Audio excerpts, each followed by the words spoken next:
Maya Richardson stood quietly on the sidewalk outside the Hamilton Gallery, watching the morning sun reflect off the building's glass windows.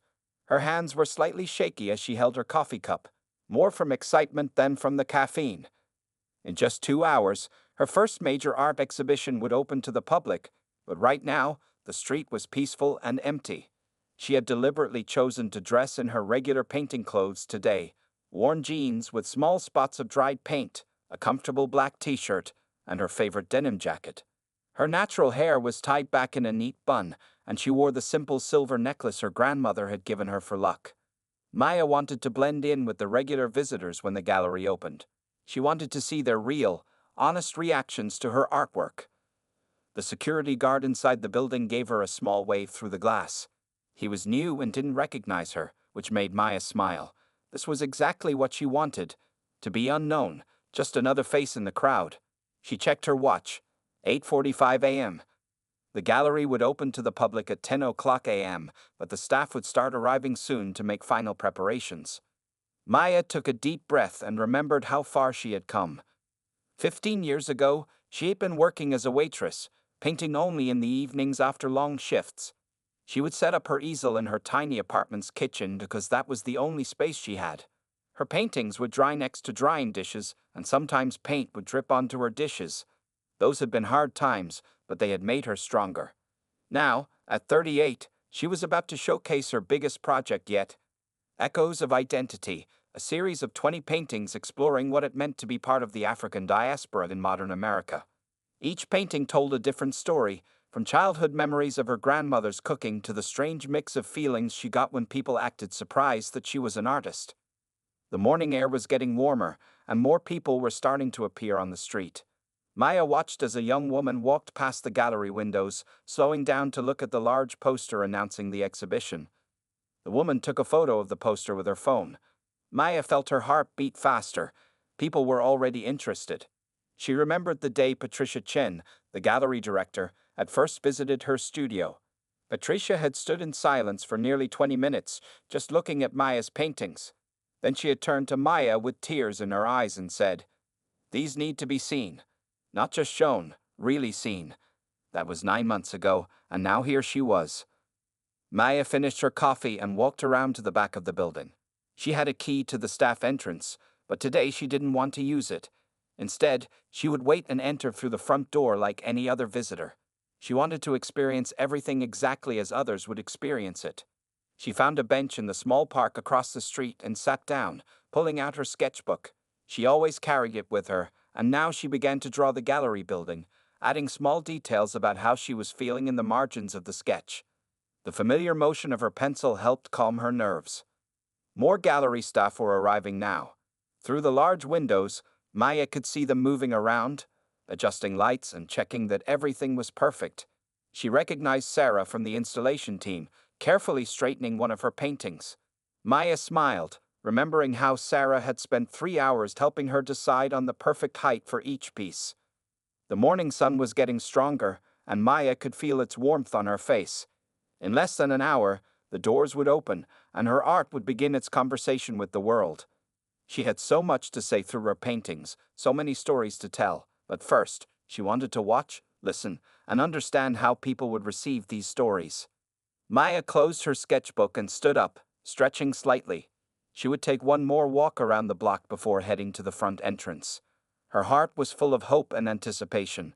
This was going to be an important day. She just didn't know yet exactly how important it would turn out to be. At exactly 9:45 a.m., Maya walked towards the gallery's staff entrance. She had changed her mind about using the front door. She wanted to check on her paintings one last time before visitors arrived. As she reached for the door handle, a sharp voice called out behind her, "Excuse me, that entrance is for staff only." Maya turned to see a young man in a crisp blue uniform hurrying towards her. His name tag read, Thomas Webb, Exhibition Guide, and from his rushed walking, she could tell he was new and eager to prove himself. She gave him a friendly smile. "Hello, I'm just going to check on my work before," Maya began, but Thomas cut her off with a raised hand. "Ma'am, as I said, this is a staff entrance. The public entrance is around the front." The exhibition doesn't open until 10 a.m. His voice was getting louder, and a couple of people walking past started to stare. Maya kept her voice calm and steady. I understand that. I'm the artist. Maya Richardson. My exhibition opens today. She reached into her jacket pocket for her gallery ID card, but Thomas's face had already hardened with disbelief. Right, he said, driving out the word. And I'm Pablo Picasso. Listen, if you're trying to get an early look at the exhibition, you'll have to wait like everyone else. He moved to block the door, crossing his arms over his chest. Maya felt a familiar tightness in her chest, the same feeling she'd had many times before when people made assumptions about her. She took a deep breath and tried again. If you check the exhibition catalog, you'll see my photo. Or you could call Patricia Chen, the gallery director. She'll confirm who I am. Thomas let out a short, sharp laugh. Look, I've worked in galleries for 3 years. I know how these things work. The artist for this exhibition is a respected professional. She wouldn't show up dressed like, he gestured at Maya's paint-spotted jeans and t-shirt, leaving the sentence unfinished but his meaning clear. Maya felt her cheeks grow warm, but she kept her voice steady. These are my working clothes. I'm an artist. This is how many artists dress when they're not at formal events. She pulled out her phone. Let me just call Patricia. No, Thomas interrupted, reaching for his radio. I'm calling security. We can't have people trying to sneak in and making up stories.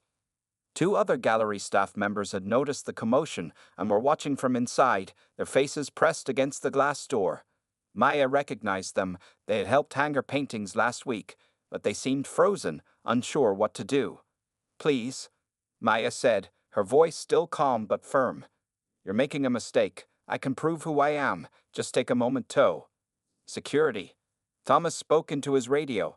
I have someone at the staff entrance trying to gain unauthorized access, claims to be the artist. He emphasized the last words with obvious skepticism, keeping his eyes fixed on Maya. Maya slowly took out her phone again and opened the camera app. She had learned long ago to document moments like these. As she started recording, she spoke clearly. Today is the opening of my exhibition, Echoes of Identity, at Hamilton Gallery. I'm being denied entry by a staff member who refuses to verify my identity. Thomas's face flushed red. Put that phone away. You can't record here. Actually, I can, Maya replied. We're on a public sidewalk, and I'm documenting this interaction for my own safety. More staff had gathered at the door now.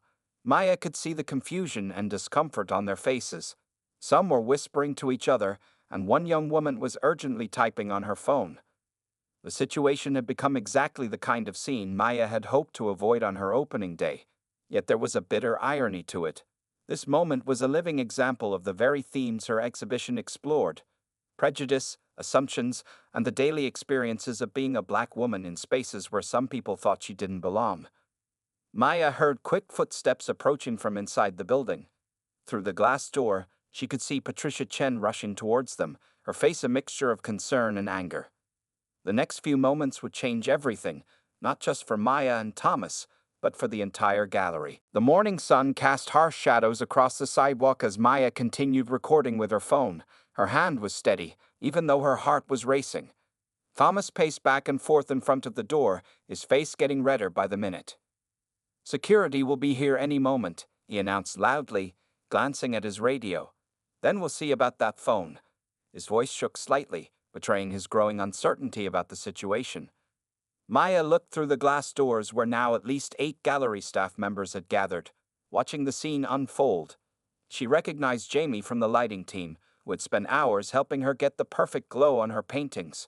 Jamie's face showed clear distress, and she was frantically waving to get someone's attention further inside the building. You know what's interesting? Maya said calmly, still recording. In my exhibition, there's a painting called Gatekeepers. It shows a black woman standing outside a building, while people inside decide if she belongs there.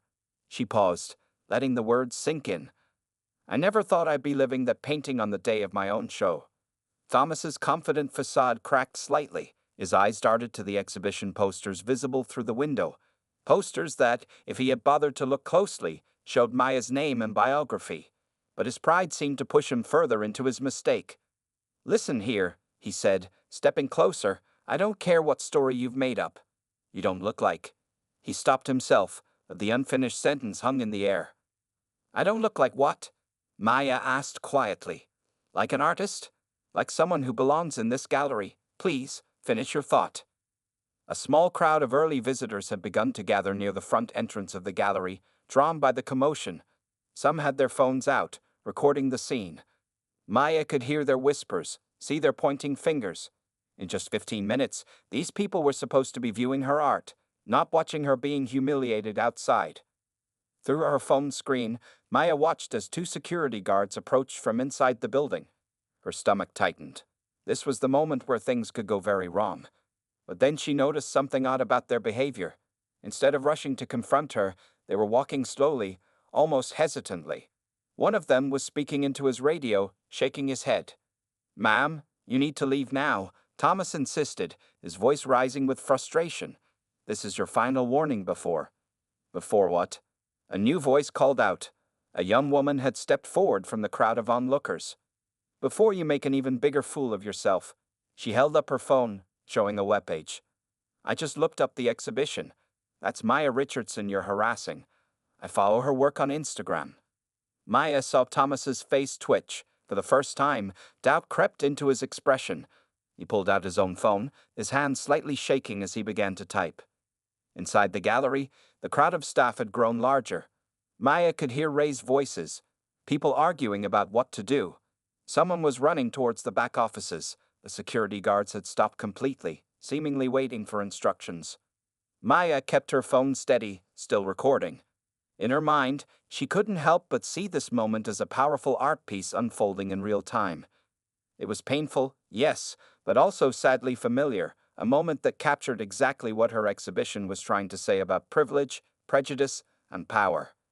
The gallery opens in 10 minutes, Maya said softly, but loud enough for everyone to hear. There are people waiting to see my work. Work that talks about moments exactly like this one. So please, Thomas, what would you like to do now? The morning had grown warmer, but Thomas was sweating more than the weather justified. His phone screen showed the gallery's website, and Maya could see the moment his eyes finally found her photo, her biography, her credentials. His face went from red to pale in seconds. And that's when the gallery's back door burst open. Patricia Chen emerged, her usual elegant composure replaced by barely contained fury. Behind her came Sarah from the installation team, nearly in tears. The next few moments would transform this incident from a personal humiliation into something much larger, something that would reach far beyond the gallery's walls. Patricia Chen burst through the staff entrance, her high heels clicking sharply against the pavement. Her usual calm demeanor had vanished, replaced by a controlled anger that made her presence feel electric. Sarah, the installation team member, followed close behind her, clutching a copy of the exhibition catalog. Maya, Patricia called out, her voice carrying across the growing crowd. Oh my God, I just heard what's happening. I was in a board meeting. She rushed forward and wrapped Maya in a tight hug, then turned to face Thomas. Her dark eyes flashed with fury. Thomas stood frozen, his radio hanging limply at his side. The color had completely drained from his face as he watched the gallery director embrace the woman he had just been threatening to have removed. Thomas Webb, Patricia's voice was sharp enough to cut glass. Would you like to explain why you're preventing our featured artist from entering her own exhibition? The crowd that had gathered let out a collective gasp. Several phones were recording now, capturing the moment Thomas realized the magnitude of his mistake. Someone in the back whispered loudly, "That's Maya Richardson. The Maya Richardson." Thomas opened his mouth, but no words came out. He looked from Patricia to Maya, then back to Patricia. His hands started to shake. I didn't. She wasn't dressed like. Wasn't dressed like what? Patricia demanded. Like the stereotype of an artist you have in your head. Maya Richardson has spent months creating 20 masterpieces that are hanging in our gallery right now. Works that, ironically, address exactly the kind of prejudice you've just displayed. Sarah stepped forward, opening the exhibition catalog. She held it up, showing the page with Maya's photo and biography. The same page Thomas could have easily checked before escalating the situation. Maya was still recording everything on her phone, her hands steady even as her emotions churned inside. She watched through the screen as more people gathered around them. Some were early visitors who had been waiting for the exhibition to open.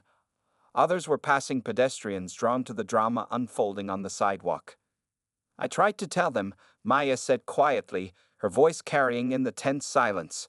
I tried to show him my ID, suggested he call you Patricia, but he was very certain about what an artist should look like. Patricia turned to the security guards who had been standing uncertainly nearby. Please escort Mr. Webb to the office. We'll need to have a very serious discussion about his future at this gallery. Her voice was calm but firm, leaving no room for argument. As the guards moved toward Thomas, he suddenly seemed to find his voice. I was just trying to protect the gallery, he stammered. How was I supposed to know? She came to the staff entrance in paint-covered jeans. Those paint-covered jeans, Patricia responded coldly, probably cost more than your suit. They're designer work clothes, Thomas, but even if they weren't, even if Maya had shown up in sweatpants, your behavior would still be inexcusable.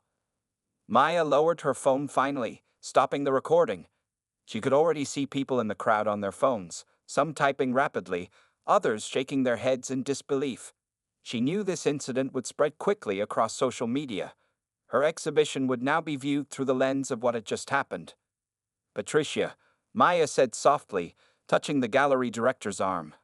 The exhibition opens in 5 minutes. We should focus on that. Patricia took a deep breath, visibly calming herself. Of course. You're right. She turned to address the gathered crowd. Ladies and gentlemen, in a few minutes you'll have the privilege of viewing Echoes of Identity, a powerful exploration of prejudice, identity, and belonging in modern America. I think we've all just witnessed exactly why this exhibition is so necessary. As Thomas was led away by security, Maya could see her own reflection in the gallery windows. She stood straight and tall, her artist's clothes now a statement rather than a supposed mark against her. The morning sun highlighted the dried paint on her jeans. Paint from the very works that waited inside to tell their stories. The incident would soon go viral, adding an unplanned but powerful dimension to her exhibition. But right now, Maya just wanted to walk through those doors and let her art speak for itself. Sometimes, she thought, life had a strange way of proving art's relevance. By noon, Maya's exhibition opening had become something much bigger than anyone had expected.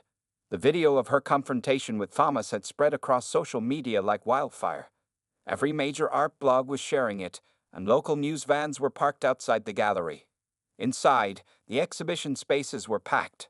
People moved from painting to painting, many of them watching Maya's recorded video on their phones, then looking up at her artwork with new understanding.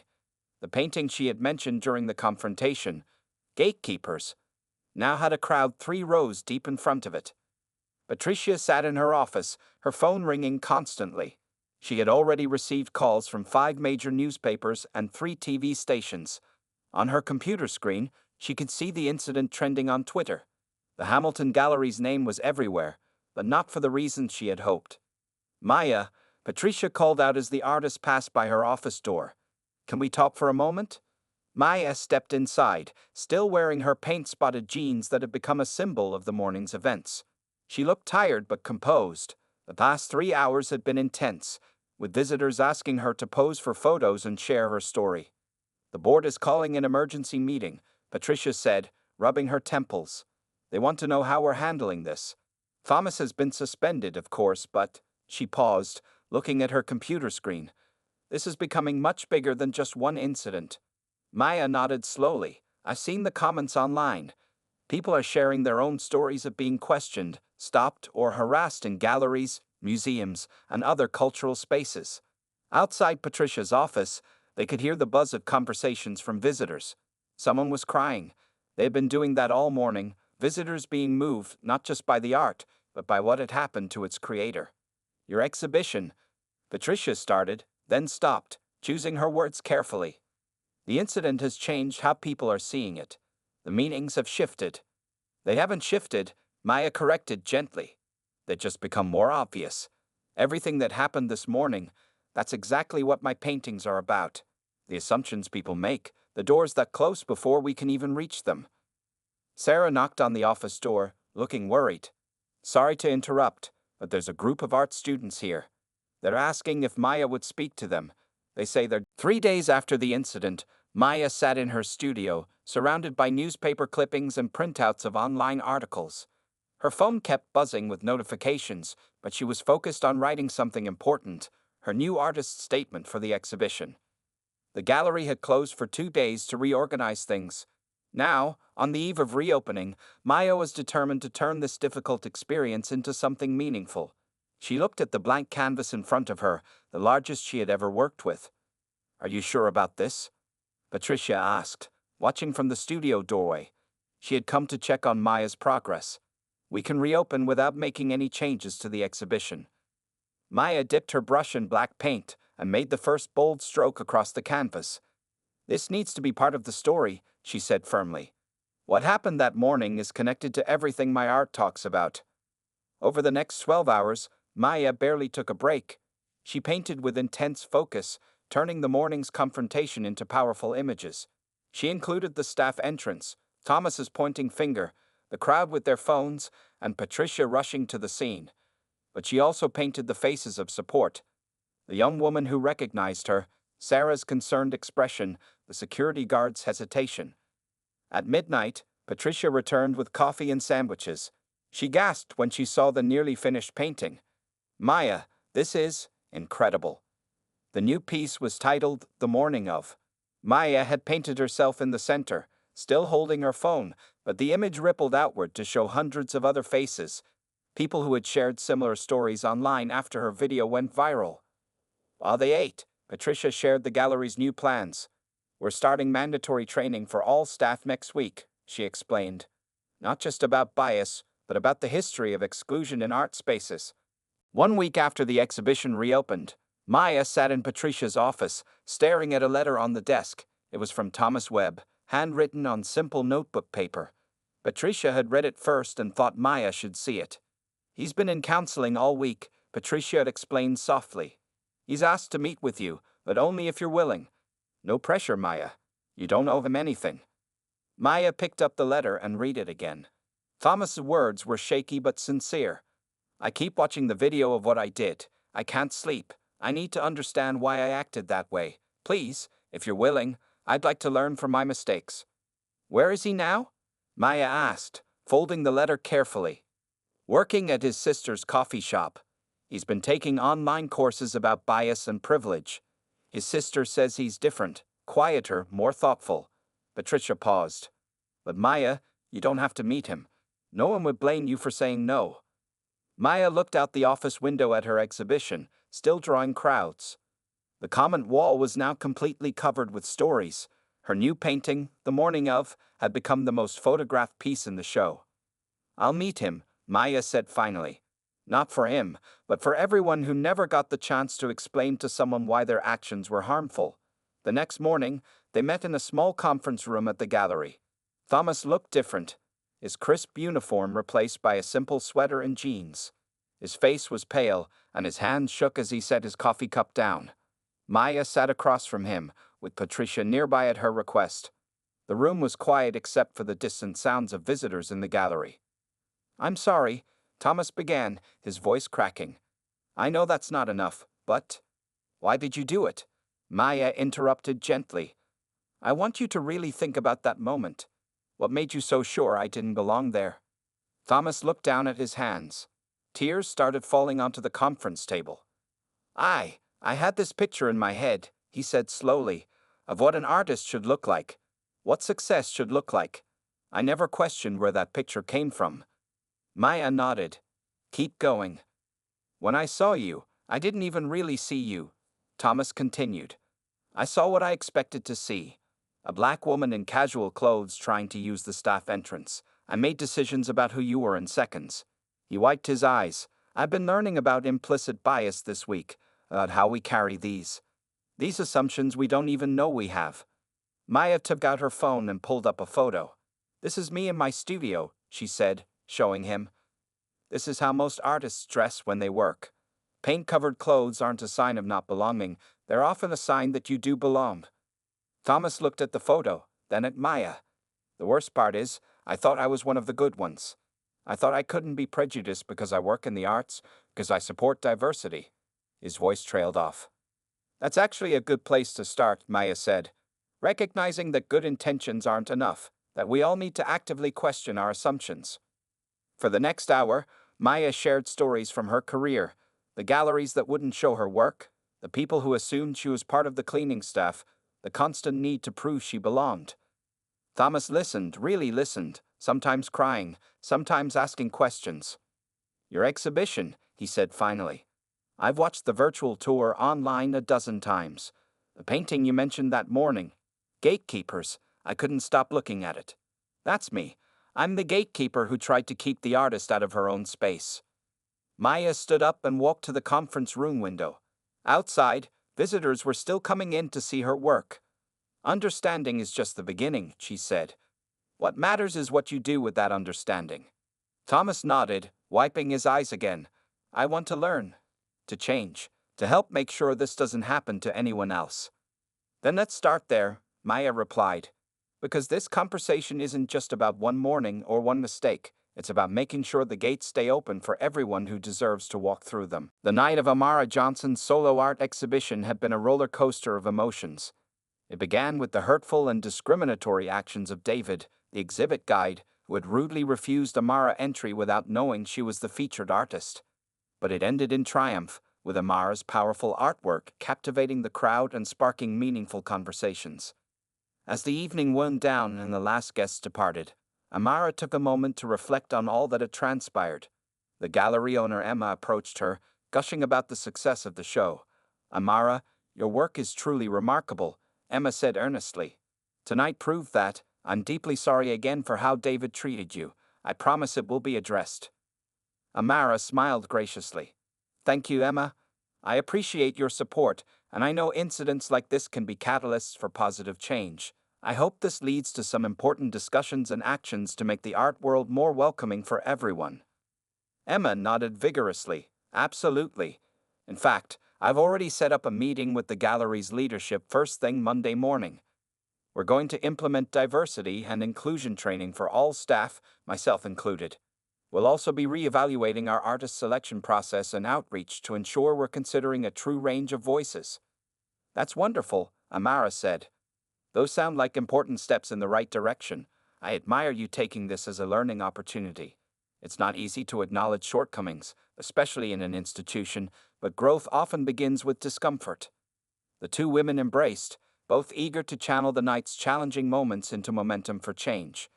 As Amara gathered her belongings to leave, David tentatively approached her once more. "Amara, I wanted to apologize again for my unacceptable behavior," he began, not quite meeting her eyes. "There is no excuse for how I judged and dismissed you. I'm embarrassed and ashamed.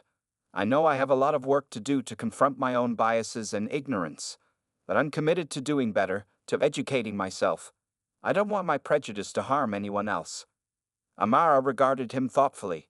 She appreciated that he seemed genuinely contrite and willing to engage in self-reflection, which couldn't be easy. "Thank you, David.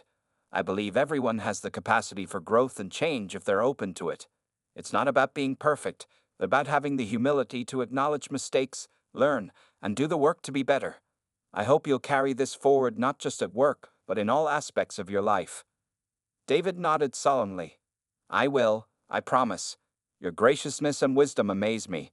Thank you for being open to my apology. It motivates me even more to follow through with action, not just words." With a final good night, Amara stepped out into the crisp night air, feeling proud and resolute. She knew change wouldn't happen overnight, but she was encouraged that her art and her experience had inspired crucial conversations and commitments. She was hopeful that the gallery, and maybe even David, would make good on their promises to pursue greater diversity, equity, and inclusion. As she headed home, Amara's thoughts turned to future projects. She felt energized to continue creating art that challenged perceptions, shattered stereotypes, and amplified underrepresented voices and stories. Tonight had shown her, yet again, how much that was needed. Amara knew she would face many more obstacles and injustices as a Black woman navigating the art world. But she also knew that her talent, resilience, and courage could chip away at those barriers and carve out space for herself and other marginalized artists. With each brushstroke, each exhibition, each heartfelt discussion, she would continue to assert her rightful place and inspire change.